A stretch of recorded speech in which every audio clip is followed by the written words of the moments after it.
I saw your Instagram post My and first I one was in like like, a year. I should have liked it, huh? Oh no, you're good. No big I deal. like the one of Danny showing that old school music or the skate video that he was Oh on. yeah. Yeah.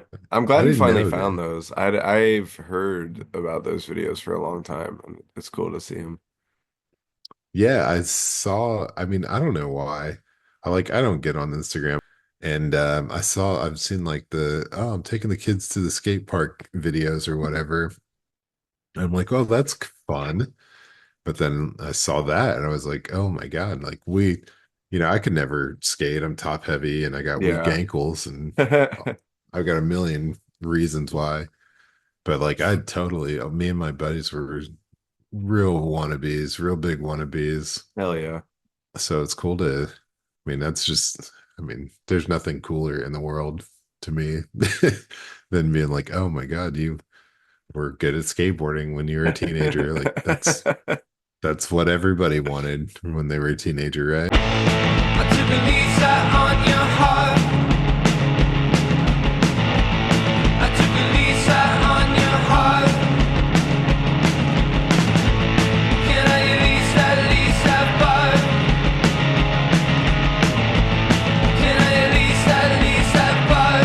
Can I at least have fun? Welcome back, everybody. We are Rough Draft Research. You are the audience, and together we are on a quest for Dynasty Domination. How's it going over there, Daniel? Great, man. Settling in to the joys of football. Hmm. Hmm. Obviously, us folks in the Sheaf area are pretty pumped. Oh We yeah. finally, after 20 million years of waiting, have traded for a wide receiver in season Hmm.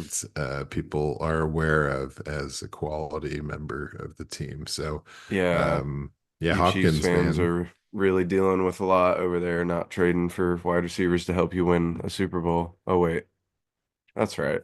I'm just saying, man, it'd be a whole lot cooler if it looked easy, with the defense, you can't call, you know what? We're doing good over here, buddy. How are you?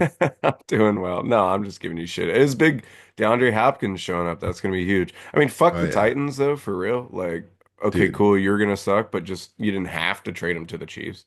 Could have traded him Well, somebody else. Like, well, I don't know. you know, not a lot of people are willing to give up a fifth that could turn into a Hmm, fourth. Okay. you're That's right. hard to They must not find. have. I feel like they should have thrown that one in the Dynasty chat and been like, "Hey, I got this Oh, offer. yeah. Can Is there a anybody keep beat trade it?" cut for like real Yeah, if there NFL is, GMs? the Titans are fucking up. I'm sure, Um, dude, those guys, hopefully they find like the appropriate subreddit to workshop their ideas. Good Lord. oh my goodness. But yeah, that's gonna be huge. I think he will come up a bit later in the episode because today we're doing Next Man Up, something that we Yes. did earlier in the year. We are redoing it because holy injury, Batman. Mm, Good Lord at all the injuries this year. And it just seems to keep getting worse. So we're gonna yeah. dive into that today, but that's a depressing topic. So let's get into a little more fun topic Okay. off the jump with the rookie roundup. And before I get into this, I apologize. I'm a little under the weather. If I sound weird or if I cough or whatever, uh, sucks to be you, listener. But It's so awful. so let's get into promising usage because, like last week, I said if you don't hear the name anymore, I'm just done with you until you make a pop. We did get some new names though this week, so that's going to be fun. But we're starting in the running back room with Tyrone Tracy. After popping off for 2 weeks, Devin Singletary comes back. We are promised that Tracy will still have a workload. Ends up with 6 fantasy points. He did get 9 touches, just far less efficient on the ground than he has been lately. 6 for 23, and only 9 yards passing, so only 6 points. He was on the field for 60%, 67% of the snaps, though. So I mean, like he's still out there. I think he's still going to be viable going forward, but certainly took a backseat role to Devin Singletary now that he's back. Bucky Irving got 17 points this week, but he was only on the field for 35% of the snaps. A lot of it came off a touchdown, and then he also had three catches for 54 yards, which helped him out a lot. So that is kind of the main bulk of his. And then Rashad White just absolutely exploded last week.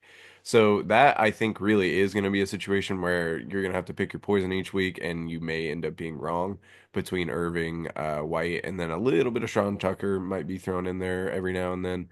But so it's still nice to see that Bucky is viable. Like even if he's not the workhorse, he still ends up with 17 points. Not much you can complain about there. Ray Davis, 58% of the snaps ends up to 12 points. He had 20 attempts for 97 yards, three catches for 55 yards. So he's still getting quite a bit of work, which is good to see. That's really all we have to genuinely talk about when it comes to rookie running backs. There's just all the other guys are just kind of clear backups as of yet, unless I'm missing somebody. Was that Look? I don't know. I don't think so. You're So not.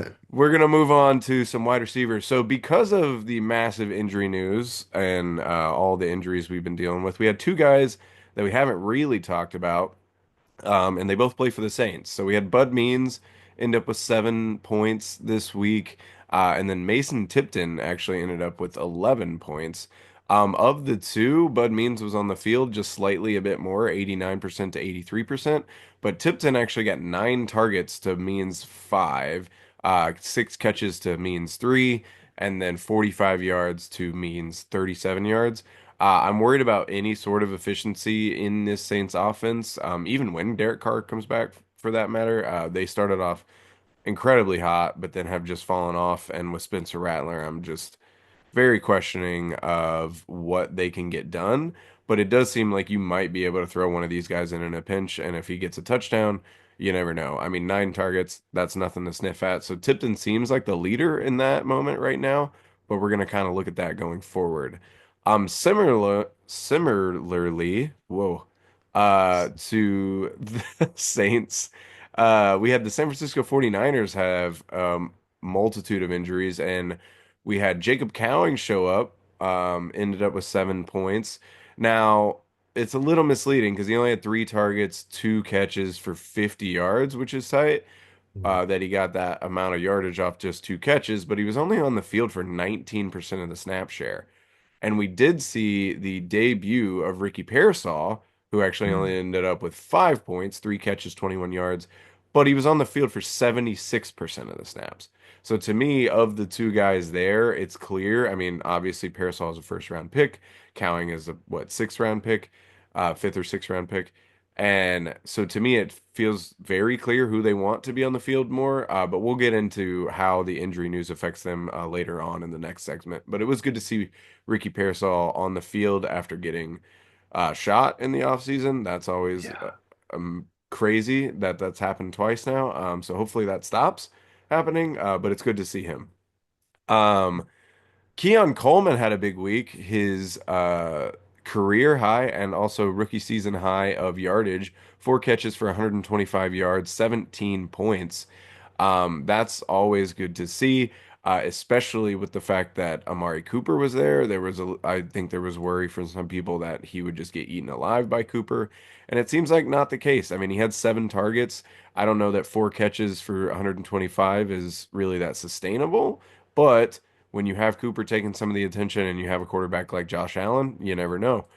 Jalen McMillan is another name we're going to talk about, I imagine, in the injury segment. 6 points this week. He did have 8 targets, was incredibly inefficient with it though. 3 catches for 15 yards. So that's not what you want to see, but it is going to be interesting to see what he does going forward.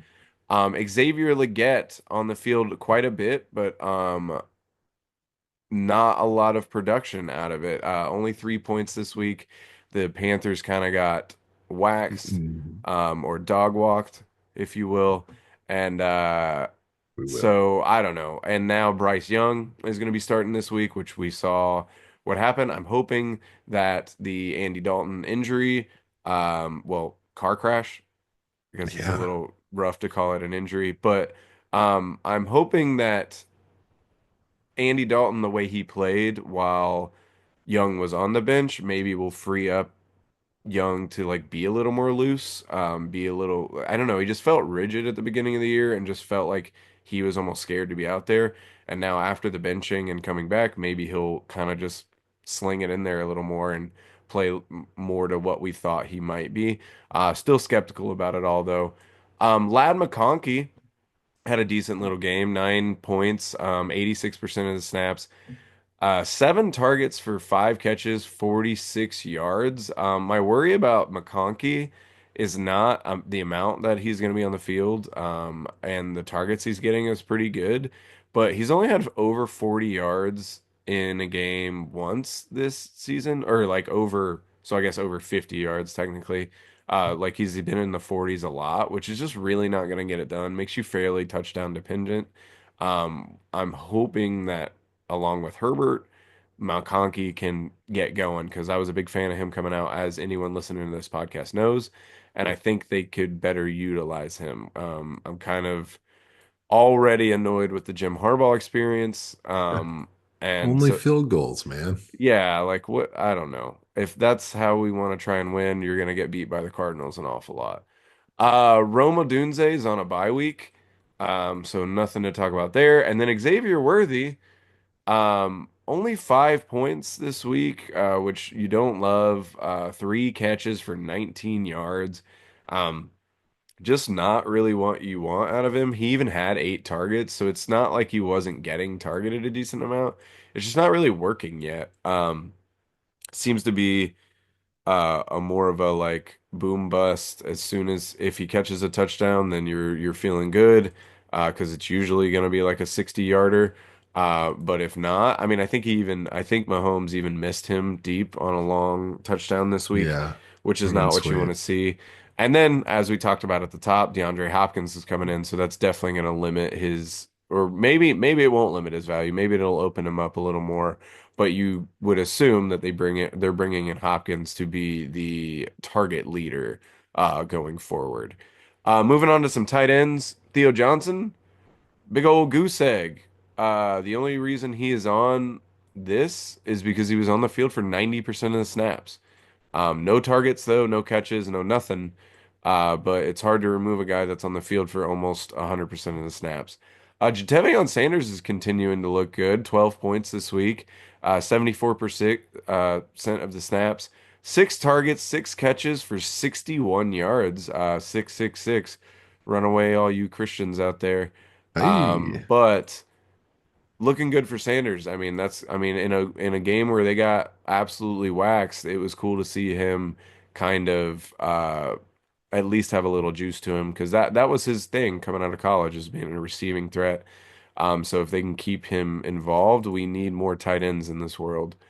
Uh Moving on to our possible studs, and I think starting next week, if I have the time to separate some of these guys. I think I'm going to start moving some of these into actual studs or whatever going forward. And the first Oh, name on that list might have to be Brian Thomas Jr. yes, sir. I know a guy you loved coming out, a guy I was a bit more skeptical on. That was dumb. 22 points, 66% of the targets, or 66% of the snaps, 5 catches, 89 yards, and a touchdown for him. So he just continues to be really the only part of the Jaguars offense that consistently works, which is pretty crazy for a rookie. Malik Neighbors came back off a concussion. 93% of the snap share. Only 4 catches for 41 yards, though, so ended up with 8 points. It just seems like the Giants are going to be bad if Neighbors isn't going off. And this was just one of those weeks where he didn't.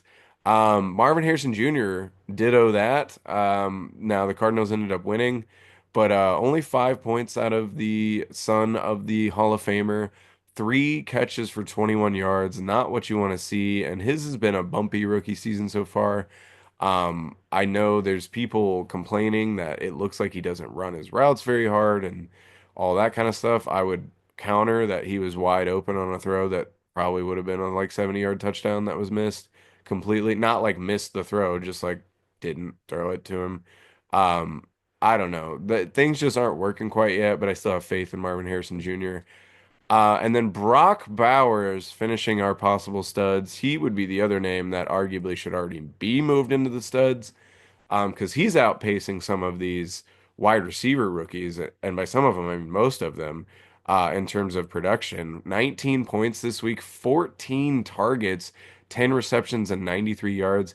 No concern with nobody else being on the field for the Raiders because it does not seem like they can stop Brock Bowers even if they wanted to. I do think tight end is a position that you can take advantage of a lot of matchups. And it seems like the Raiders are ready to do that with Bowers, and it is working excellently so far. Finally, we're gonna do a QB review. This one's gonna be a little quicker than normal because Caleb Williams was on a bye week and Jaden Daniels left the game with an injury, rib injury in the first quarter. I know that was the fear that we all had for him coming out, and it's Yeah. not good to see it here. Luckily, it doesn't seem like there is a fracture, so that's good. And I will say he already had 3 rushes for 50 yards on the day before he got taken out. So it's not like he wasn't on pace to have a great game, especially in a game where the Commanders laid a 40 burger on who they were playing. So interesting. We'll see how it goes going forward. I think right now they said that he's going to be practicing, but or not practicing, but in meetings and stuff. So hopefully he can come back this week. Bo Nix and Spencer Radler had one of the just most obnoxiously boring Thursday night games I've seen in a while. Maybe since the Colts Broncos a couple years ago, that whole Matt Ryan, Russell Wilson fiasco. Bo Nix made his fantasy performance look passable, 14 points, but 7 of that was off rushing yards, which he continues to rack up, to be fair. But no touchdowns, no picks, sub 200 yards. Uh, he had the weird thing where 2 times he threw the ball in the middle of two wide open receivers instead of to either one of them. I don't know. I'm still very skeptical about the Bo Nix experience, but he did win the game and has been fantasy viable, so it's hard to argue there. Spencer Rattler, not so much. 6 points, also under 200 yards and 5 attempts for 34 yards. Honestly, he looked sporadic to me. It looked like he was not as in control of the situation as even say, I mean, say what you want about Bo Nix, the guy plays with poise. He does look confident and strong back there typically. I do not say the same about Spencer Rattler right now. Uh, but who does apparently is Drake May with 276 yards through the air and 2 touchdowns.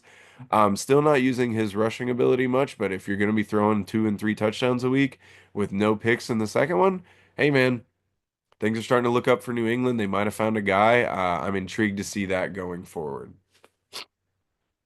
Yeah, that would be pretty cool, honestly. I'm telling you, they almost got that second win. I'm still putting them in for 7 on the season. It's not too late, but I do want to say for all the Bo Nix folks to tune in this week because they've got the Panthers, so could be a get right, get strong game. We just saw what Marcus Mariota did to the Panthers, so it's going to be an opportunity for him to really strike some gold. Flirting with the idea of playing Troy Franklin now that Ooh, I'm missing a couple of star wideouts on my for the belt roster. that's tough. Um, That but is yeah, tough. man, rookies are getting fun, getting real fun. Yeah, usually do. I feel like this about midway through the season is about when these guys start to heat up. So I'm excited to see how these guys finish their rookie years, see if we can get any more names onto this list. Yeah. Um, Speaking of Troy Franklin, I actually don't think I think I might have accidentally skipped him. He had 10 points in the rookie Mhm. roundup this week, 6 targets, 5 catches for 50 yards. So it's good to see him kind of go off a little bit. We'll see how that goes going forward. It's gonna be a big week for him this week. No. But we'll see. We'll see. Javante going crazy, scoring 2 touchdowns. That's probably going to happen again with the Panthers letting that all go down. But man, the rookies, I mean, we're talking next man up, and these rookies are are all about being the next man up. Mhm. Just to introduce the next segment, it is what it sounds like. There's a lot of injuries going on right now. It's pretty widespread. Some pretty high caliber names are going to be missing, the rest of the season. Some guys just banged up for now. Mhm. And it's all about opportunity and who you can trust as far as replacing their fantasy productivity. So bear with us as we have an open discussion that just aims to pick at some of these topics. I'm kind of I think it's kind of interesting just to see how the season evolves. We build up to the season with all of these these kind of like, I don't know, hunches or just like expecting sure things, and it just never goes quite the way. It's just not predictable. It's real life, so we got to deal with the bumps, and I'm having fun kind of trying to ride the ride. So yeah, I'm gonna start out kind of just talking about quarterbacks because it's been kind of a strange season so far. Through 7 weeks, we've had 39 quarterbacks with at least 50 pass attempts, and that's a pretty high number. Doesn't even include Russell Wilson. So it's been kind of crazy seeing these different That is wild. guys playing under center. Yeah, it's been, I don't know, it's like some high flying action. Some guys are just serviceable. You got like your stop the bleeding type Andy Dalton situations.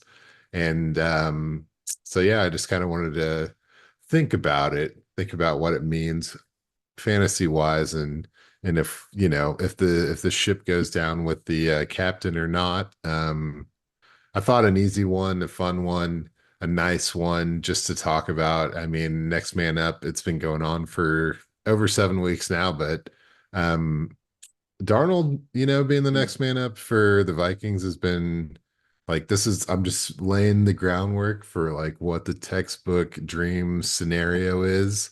Yeah. He comes in basically as a waiver wire ad and is scoring like 16 fantasy points in and out every game, except for when he plays the Jets, understandably.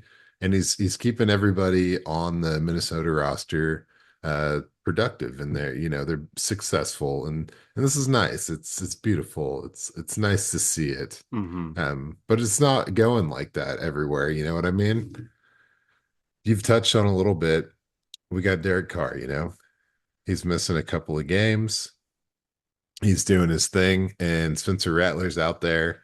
Um, the Saints were kind of going downhill after that first 2 weeks of glory, Hmm. and now it's all kind of falling apart. You got the Rattler in there; he's not doing that great. Carr's missing time. You got Chris Olave doing his thing, his concussion thing. He kind of is good for that every year. And then now we've got Rashid Shaheed out for the season. So Rattler gets in, hasn't been startable at all, hasn't gone over 12 fantasy points in a start yet, and it's a bit of a bummer. Hmm. But you've brought up some good topics when you talk about Bud Means, and you've got Mason Tipton coming out as well. Um, but I thought, man, good old Cedric Wilson came in here Yeah. and made some things happen. So I'm looking at this team. Kamara's got a broken hand, apparently. So there's a lot up in the air. And Olave is going to be back. He had a short turnaround, couldn't get it back for last week, but there's got to be a number two guy Hmm. behind Olave. And so I'm curious what you think, man. If you saw enough out of the rookies to think they could hold off Cedric Wilson, because Wilson had himself a pretty productive little week out of nowhere. I don't know. I don't think they can. I mean, once Olave comes back, I think he's gonna just get fat. I mean, Spencer Rattler even said like, "Oh, I'm gonna feed it," or whatever he said, that he's gonna consistently try to get him the ball. And I think it'll just turn into the Olave Kamara show with some of these Yes. guys just kind of filling in. But Wilson being the veteran presence there, I think gives him the edge. Both Bud Means and Mason Tipton were not like high draft picks or anything like that. Um, So I'd be shocked if they came in. I mean, Tipton, like I said, did get 8 targets, but it was also just kind of a weird game, and I don't think they really want to be throwing as much as they were. They just kind of got down early, and I think they want to rely on Kamara and they want to rely on Olave the most. And then you got Taysom Hill also out. I don't know. I forget if he's out forever or if he's coming back at some point. But you imagine he's going to get involved if he does come back. So yeah, I don't. I think these guys might have like boom weeks or something, but I don't think they're going to be reliable. Yeah, I'm with you on that. I do think I've always been kind of a secret Cedric Wilson fan, so see how Ooh, it goes there. But nice. yeah, not probably not going to live up to the Shaheed days, but maybe it would be nice to get Olave finally going. He's been struggling to get where everybody wants him to be. Hmm. So maybe that can happen. Get Carr. I think Carr's back pretty quick here, so be good to go. But someone who Nice. is not back quick is Deshaun Watson. Am I Mm. right? Yeah. Yeah, he's all the way out. And we got Jamison Williams, dude. Jameis Williams. What are we doing? Uh, what am I doing? Jameis Winston. Holy smokes. He comes in and on only 15% of the snaps, he's got 8 fantasy points, which is kind of not a mark that Watson has been easily hitting all year. So I don't know. There was a bit of a time where they had the Dorian Thompson Robinson was getting quite a bit of the snaps in the second half of the game before Winston finally came in, and now they're saying Winston's going to be the guy, and I know that everybody knows like it's YOLO time with Winston in there, and the Browns have nothing to lose, it feels like. We do have Nick Chubb back, and then now Amari Cooper's gone. So I don't know, man. I've got some things to say about this whole situation. The first thing I got to ask though is what's up? Are we doing it? Are we gonna we're gonna ride the Winston train again? I think so. I mean, like you're saying, they don't have anything to lose. It's not like they were fighting for a playoff spot. So if he throws 6 picks in a game, who cares? You know, you're probably going to lose that game anyway. And I do think Winston gives them the best chance to win. We've seen him be productive. We've seen him at least be able to move the ball and score touchdowns. Yeah, maybe for every touchdown he score, he gives the other team a chance. But I don't know, man. Like you're saying, 15% of the snap share, he already put up 8 points, which is pretty impressive for how Yeah. little they were using him, and honestly, how little they have to work with. I mean, you're going with Judy and Cedric Tillman and Nick Chubb, who great, he got a touchdown, and it was great to see him back on the field. He looked a little spicy, but also production wise wasn't like crazy. So I feel like they're gonna need a little bit of that YOLO ball, and we've seen uh, Kevin Stefanski. I mean, last year he did it with Joe Flacco, and now, yeah, I would argue Joe Flacco is probably still better than Jameis Winston, but he Yeah. can coach up a quarterback scheme that will help them. Yeah, and I think I mean we're already seeing it. I thought it was pretty impressive. You know me, I'm a huge Cedric Tillman guy. Never really Mhm. got too hyped about it because I've just been burnt on so many Browns wideouts that I'm just done for now. Yeah, David Bell, I see you. But he was getting targets like right away. It wasn't like Winston came in and Cedric Tillman went off. It was early in the game and throughout. He ends up with 12 targets, 81 yards. And it almost feels to me like, they were comfortable moving on from Cooper with Tillman as kind of the go-to plan, which I don't think anybody saw coming. But I think he's got a lot of staying power. I think there's a lot of consistency that's going to come in here. And I'm pretty excited personally to see. It's a lot like the Flacco thing where it's like I don't know if we're cheering against Watson or it's just like cool to see I a am. backup plan be successful because it doesn't feel like the primary plan is so often not successful that it's really cool to watch a backup plan Hmm. take off. But this kind of showcases as far as next man up. type conversations. The Browns are kind of the first of six teams where there's a ton of injury going on in the quarterback room. It's kind of what we're going through. Wide receiver room is very obvious right now. Running backs are fairly stable, but Weird. it's been yeah, I know it's really strange. But the tight end room is kind of like been a little bulletproof this year, and this is like the first of, I would say, five gold star opportunities for the tight end with David Njoku. Hmm. He's already shown that he can step up and be a fantasy juggernaut, regardless of the team's success. And he had a good week, couple of great weeks, really, back to back. So I'm excited to see the year of the tight end as it evolves. So that's kind of where I'm at with the Browns. Yeah, But should be interesting. I really do think Winston will be able to move this ball and give us some fantasy value out of these guys. yeah, man. Yeah, me too. And the defense is good. So Hmm. who knows? It could be a thing. I obviously this division is tough and there's no real way they're gonna be successful, but as long as they can stay entertaining, that's all I really care about at Yeah, this point with the for Browns. sure. So don't be like the Panthers. Anyway. But yeah, we brought up Flacco. He's had a couple of games, starting with Richardson missing time, um, including he had the QB4 week against Jacksonville in week 5, but kind of petered out a little bit. And now Richardson's back. So that's just been kind of a next man up type thing.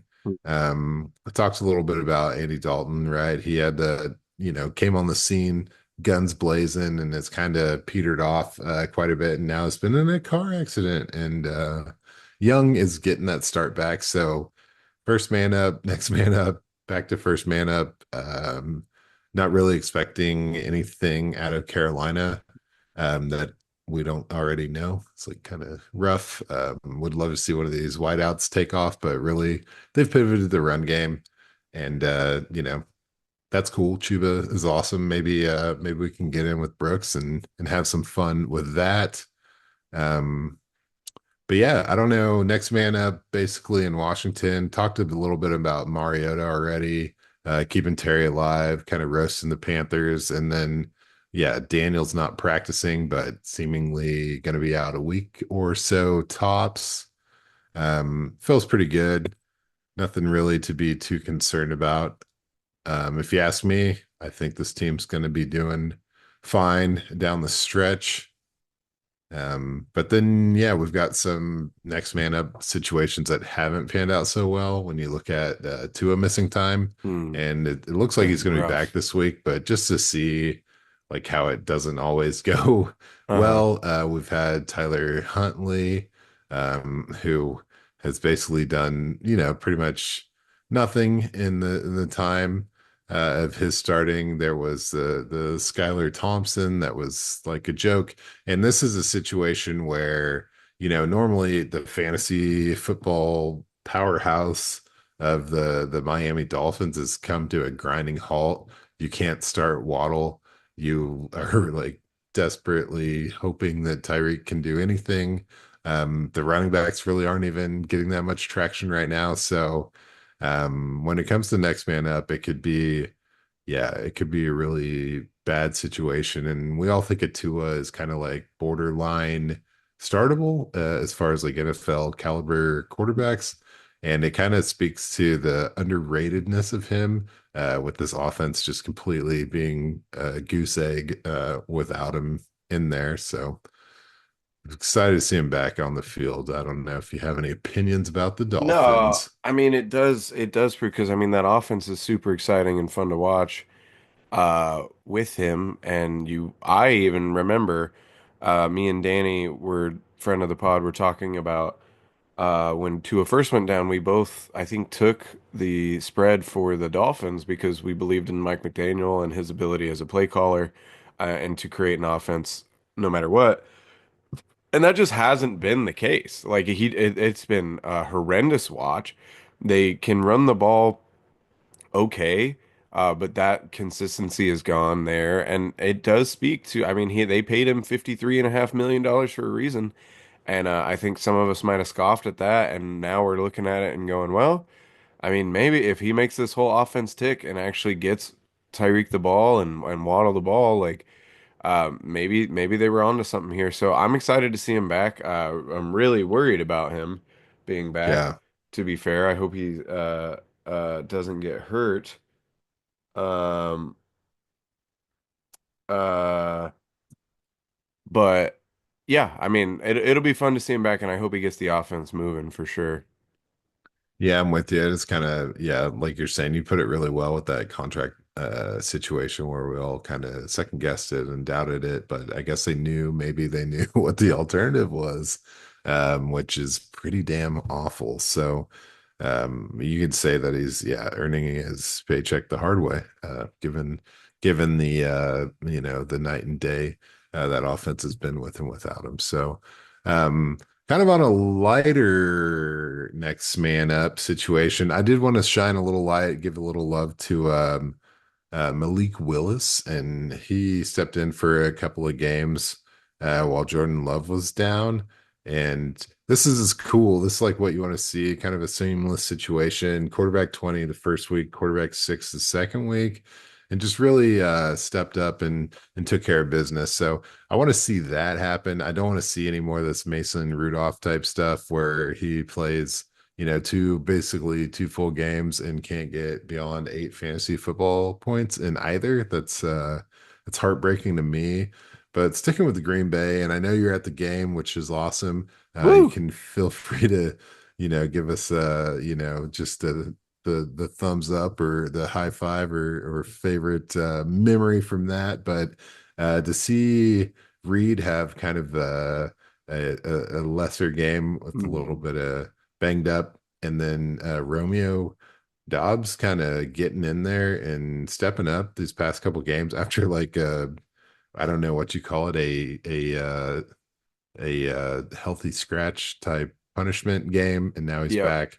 Wide receiver 11, wide receiver 13, kind of gave himself the next man up treatment.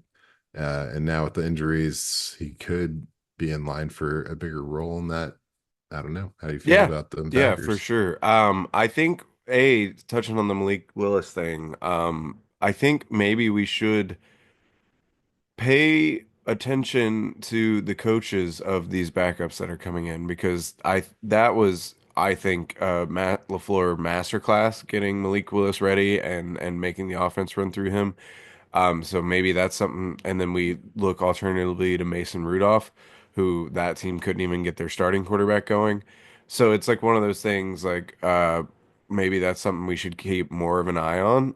But speaking on the Dobbs situation and Jaden Reed, like obviously I'm crushed that Jaden Reed is a little hurt and he's not performing it the way he is. I hope he can get back on the field and be all right. But Dobbs has been that guy that was kind of the consistent presence there. Obviously, you had Wicks, who's always open, but his hands are suspect. Dobbs is kind of there always, and Love has talked about him a lot. And Matt LaFleur, after his 1 week suspension or whatever it was, they definitely could use him out there. And I mean, Love is gonna rip it, and he's what now 11 games in a row with 2 touchdowns or more, and Dobbs has caught a lot of those. So yeah, I think he's in line. He's honestly like startable on a weekly basis, especially if Jaden Reed is out, I think. Heck yeah, man. Well, I'm here for it for obvious reasons. I'm not going to howl in this moment, but Oh. oh, all right. Uh, I like to see success. I like to see Yeah, these guys get hopeful for in the prospecting, process get up there and running. So we'll see. We'll see. I know a guy that you got pretty jacked about, fairly excited about. Yeah, Ricky Parasol, right? We got yeah. so Hmm. Ayuk got some ACL, MCL stuff going on. Poor guy. Rumor is he didn't even catch a touchdown this year. So Uh, I don't know if those off-season practices amount to much, but in this case, it seems like it's kind of crappy how this went down. hmm. But just San Francisco in general. We've got Debo's already missed 2 games. Everybody knows the CMC situation. So we're looking next man up. We talked a lot about Mason last time on the first next man up conversation, and Jennings is back. Like Jennings is back in the conversation again. Let's just see if this is going to stick or if we're going to be looking at Jacob Cowing and Pearsall as it goes. Um, yeah, we know Jennings, like he had that 3 touchdown game in week 3 when he was the wide receiver one. That was pretty impressive, but you got to look at a few things. Kittle is doing great. He's kicking all the ass. I think he missed that game where Jennings had 3 touchdowns. So you got to wonder like if he cancels out that, 1 or 2 of those and Jennings Hmm. doesn't have that kind of ceiling. In the game since, it's kind of felt that way. And now that you've got these rookies playing in, I'm just Hmm. kind of, I guess this is turning into like, I don't know if I trust Jennings any more than the other 2 rookies. And then also, this is my second like golden tight end situation with Kittle being able to absorb like a massive amount of workload and high quality fantasy performances as a result of pretty much his entire skill position having issues. So I don't know. What's up? What's up? Yeah, I mean, I do think it's probably going to mostly be Kittle. And then, like, the Debo thing was weird because it was an illness this week and he even tried to play and then just couldn't. So, I obviously he'll be back. And then I think they're just going to want to run the rock and kind of keep a limit on how much they have to rely on the passing game. Yeah, Jennings obviously is probably going to get, I don't know. He's gonna get his. He's always has in that offense, but I think you're right with the 3 touchdowns. That was kind of just an outlier. And then between the two, I kind of pointed it out already between Parasol and Cowing. Like one of them was on the field a ton. One of them was a deep threat that caught a long pass. And Parasol is kind of, I'm not saying he's Brandon Ayuk, obviously, but in terms of like the route runner who can get open and catch the ball, that is like what they brought him in to do. And they spent a first round pick on him. So I'm pretty intrigued on him. Like it sucks that Ayuk went down, for but sure. as a complement to Debo and George Kittle, he seems like the more obvious option than Cowing. And maybe even Jennings, although Jennings has just been there and done it in San Francisco for so long that it'll be hard to really write him off entirely. Yeah, we'll see. I mean, I'm all for Jennings having some good times, but this team needs some new blood, man, like real bad. So, pumped about these rookies coming in. I gotta say one thing I'm not pumped about, probably, not doing so well these days is my dude, my spirit animal, Mike Evans. Going down. That's Should have tough. held on to the pass as he went down Hmm. 101. I know you had it in you, Mikey, but we understand. Sometimes you can't catch them all. But man, that was heartbreaking. And then like Godwin lands on the IR. So, Yikes. Yeah, um, geez, hearts are breaking all over the world. Not mine. And no, it's mine. I'm sorry. I can't lie to you guys. it's Mike tough. Evans, my friend. Baker Mayfield's also breaking. Dude, moments of silence for all these guys. I mean, Hmm. we've it's all good. We've talked about a lot of the situations surrounding this team with the Bucky Irving, Hmm. stepping up, being Hmm. pretty good. And then we've got, Jalen McMillan, Hmm.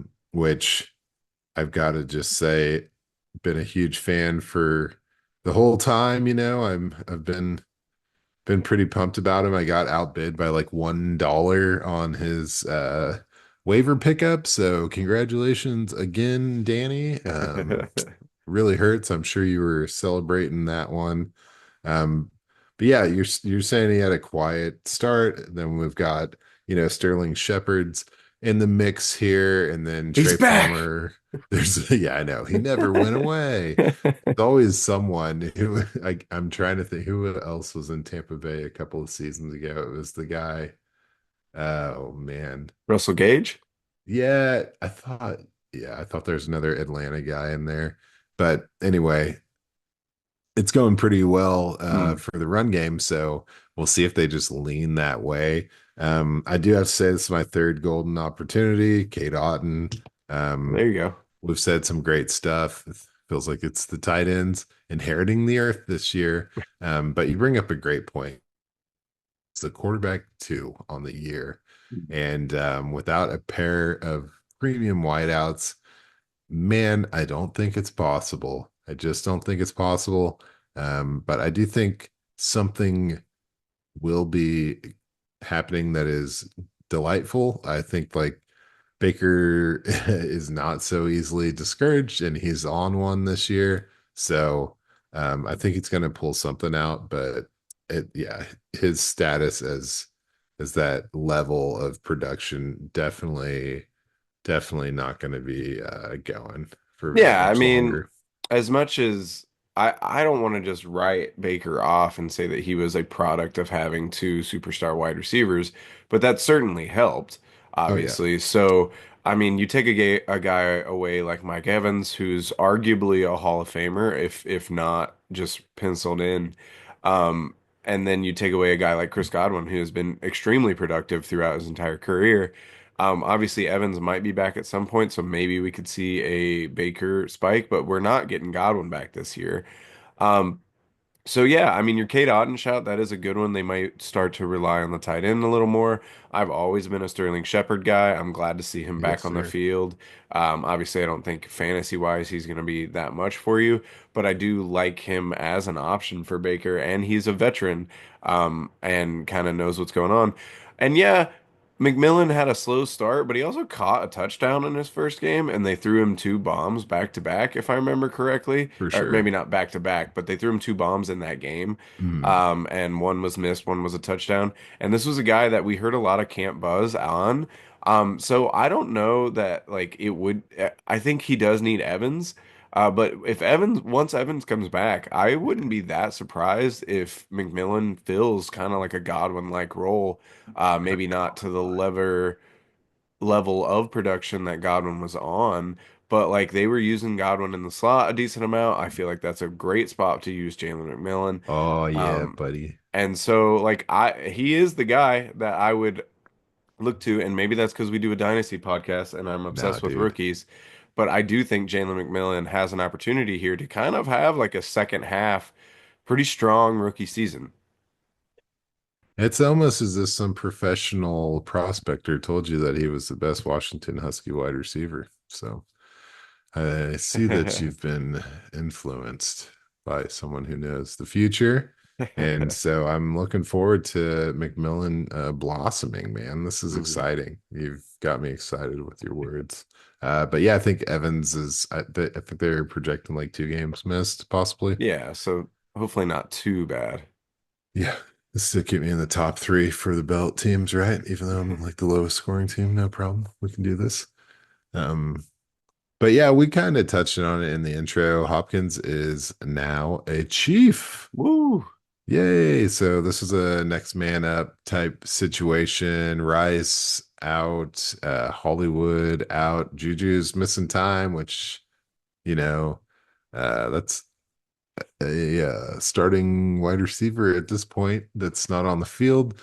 So we get Hopkins, which is like sweet, could easily, well, depending on how you feel about Rice, but it could easily be the best wideout on this team since Hill, and I know he's dropped Mhm. off considerably. It's been a minute since he was a top five, but he hasn't been working with the best situations. Levis and whatever else is happening in Arizona wasn't always top notch. So I think he's got a lot in him. He's had those pop games, and we could see him get out there and be I don't know. I don't think Mahomes has played with a wide receiver like him that Mhm. is, contested catch, deep threat, just bigger and can get it done. So let's see what he's got left in the tank. I'm pretty excited. Should be a Travis Kelsey moment, but I guess Noah Gray's taken over this year, which is great to see. You got to have the heir apparent. So we'll do that. But I do want to give Tennessee a look now that they're going to need next man up with D Hop out of town. Are they? Ridley has been buried in targets, but can't come up with much. Mhm. I don't know how you feel about the situation Down in Tennessee?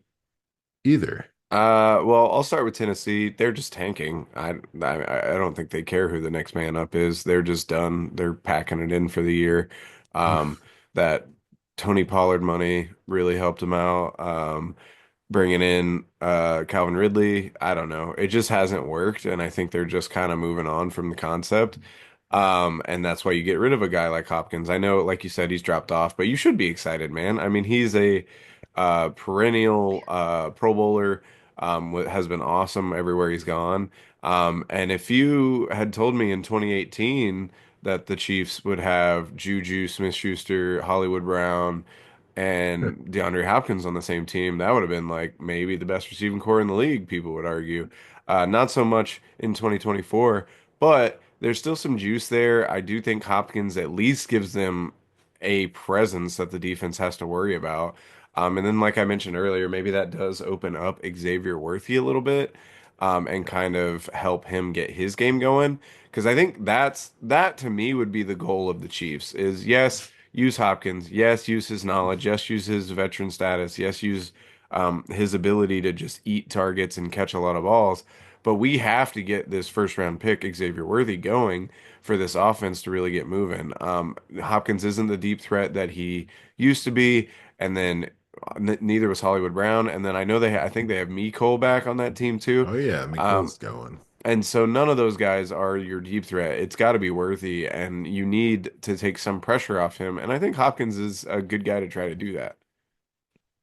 Smells, yeah, dude. I just can't. I can't even contain myself. But I know the Titans are tanking, and I know it's bleak, but got to shout out Chiga Conqua. Yeah. Gonna be golden opportunity number 4 in the tight ends. I'm telling you, the tight end ship is setting sail.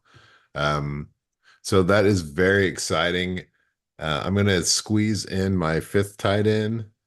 Golden opportunity. You've already discussed him.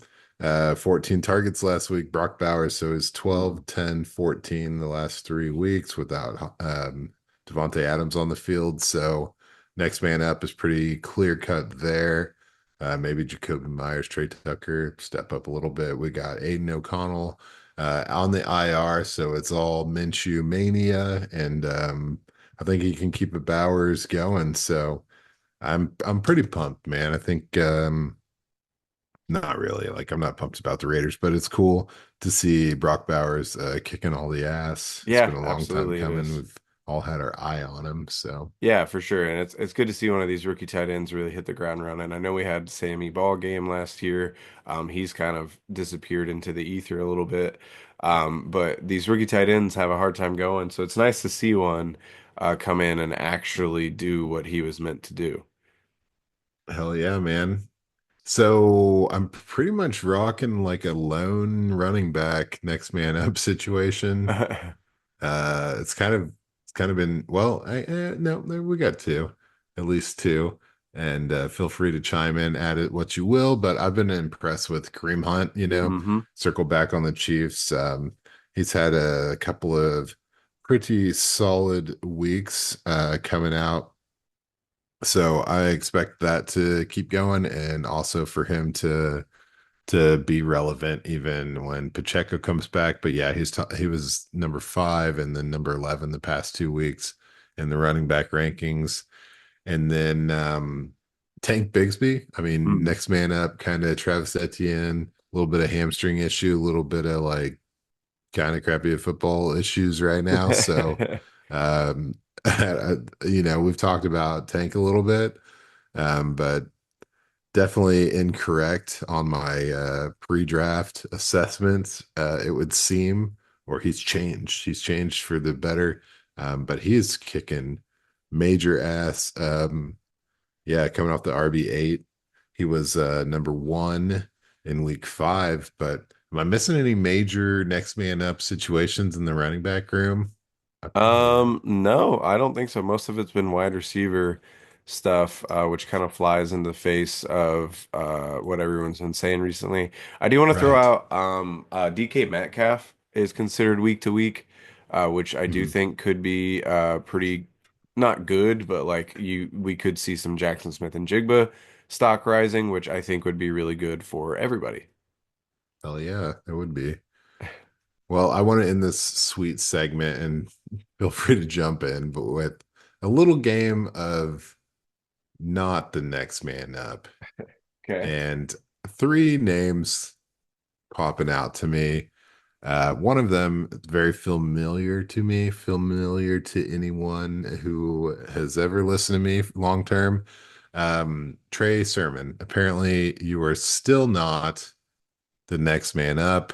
Nicely done, Tyler Goodson. So, congratulations. Not the next man up, Trey Sermon. Um, Yikes. Also, not the next man up, Antonio Gibson. Wow. Thank you, Jamichael Hasty, for kicking all the ass. Gibson, definitely was a guy I was pumped about at points in my life. Not the next man up. And this one is just a shot to the junk here. Because DeAndre Swift has not missed any time, so we're not looking for the next man up necessarily. Hmm. But Khalil Herbert has 8 carries on the year, Yikes. so never gonna be the next man up. Mm-mm. Just heartbreaking. So It's sad to see, for yeah, sure. yeah. Ouch. Oh, lots of injuries to deal with. You wanna brighten up the mood a little bit and hit us with some college boys doing some work? Yeah, I will, man. So we're getting in our box score boomers, baby. You know how we end it every week. This week I've got some pretty cool action coming to you out of Virginia Tech. Mm. Yeah. They had a running back, and I butcher all the names. I'm going to do it again. But Bashal Tutton is running back out of Virginia Tech. They had themselves a nice win, 42-21 over Boston College, and he had 18 carries for 266 yards. That's 14.8 per and three Damn. touchdowns. Yeah, we'll take three touchdowns. Like to see it. He is a senior. He's 5'11", 209. And I don't know. He has a mixed kind of resume. 2022, which would have been his sophomore year, he had over 1,300 yards and 13 touchdowns. Pretty good receiving work as well. But then last year, it kind of stepped back sub 900, but he's clearly firing on all cylinders this year. He's got several games over 100. He's got a couple three touchdown games, some good long runs in there as well. So I'm kind of keeping half an eye on him. He's not tickling that PFF big board, but and he's a senior, but I'm keeping an eye on him because he's doing really well this year. So pretty excited on that. And then last week, if you were with us, I went ahead and went through the top 5 juniors in rushing. And this week, I'm going to not be classist, take the caste system out of it and just do top 5 receiving yard leaders on the year. And it's going to be a pretty quick run through. But number one, out of Ole Miss, we've got Trey Harris. He's a senior, 6'3", 210. And so far this year, he's got 987 yards, which leads college football. And he's doing it about a 16-yard average, and he's got 6 touchdowns. Pretty good. He's number 112 on the PFF big board. So he's got some traction. But next up, in receiving yard totals, we have Nick Nash out of San Jose State. And he's a senior, 6'3", 195. So far, he's at 904 yards with 11 touchdowns. Damn. It's kind of his biggest season to date, but he has not impressed PFF yet, so not on the big board. But there's still time. There's still time. He's having himself a heck of a year. Next up, number three spot is Harold Fannin Jr. Wow. In the smaller school, we got Bowling Green Falcons here. But I like a lot of things about his size. He's 6'4", 230. He is a junior. Um, He's from Canton, Ohio, so yeah, that's got to be a good thing. Hmm. But yeah, so far this year he's got 873 yards and five touchdowns. He had over 606 touchdowns last year. Really productive guy. I like him, and he's got that big body. I'm into that. He is not getting the love from PFF yet. So Hmm. just a guy to keep an eye on. Number four on the receiving totals, we've got Jalen Royals, and he's kind of really picking up steam right now. He's had a over 200 game against Boise State, and I was watching that game. It's pretty awesome. But yeah, he plays for Utah State. He's a senior, 6 foot 205. And so far this year, he's got 834 yards, six scores. Last year, made it over 1,000 yards with 15 scores. And that was only his first year with college stats. So he's kind of, I mean, it's a weird senior situation where I think he's just kind of older, but he doesn't have the production. Maybe there's some injuries in there. So folks might be sleeping on him, but PFF is not. They've got him at 67 on the big board. Hmm. So he's a guy like that's a name to remember, Jalen Royals. So um, number five on the year, we've got Tay Felton. He's Maryland. He's a senior, 6'2", 181. Hmm. And so far this year, he's just over 800 yards with six scores, which is just barely over what he had for the whole season last year. So he's making some progress on that past work. He's had some really big games, some little quieter games, but PFF knows about him. He's at 123 on the big board. So Wow. those are your top five college receiving leaders right now, and kind of some older guys. We don't have any lower, sophomore, freshman type guys popping the top five yet on either running back or wide receiver categories. So that's kind of cool. Makes it more interesting as we go Yeah, into the draft. for sure. Wow. Well, thank you for that. I love getting the top five rundown. That's always fun, and it's good to see some running backs on the box score boomers as always. But that is going to wrap us up tonight. So you will hear us again next week. Don't know what we're covering yet, so tune in to find out. Obviously, like, share, and subscribe, all that stuff. But until then, we've been Rough Draft Research. You've been the audience, and we'll see you next time. See you later. I took a lease out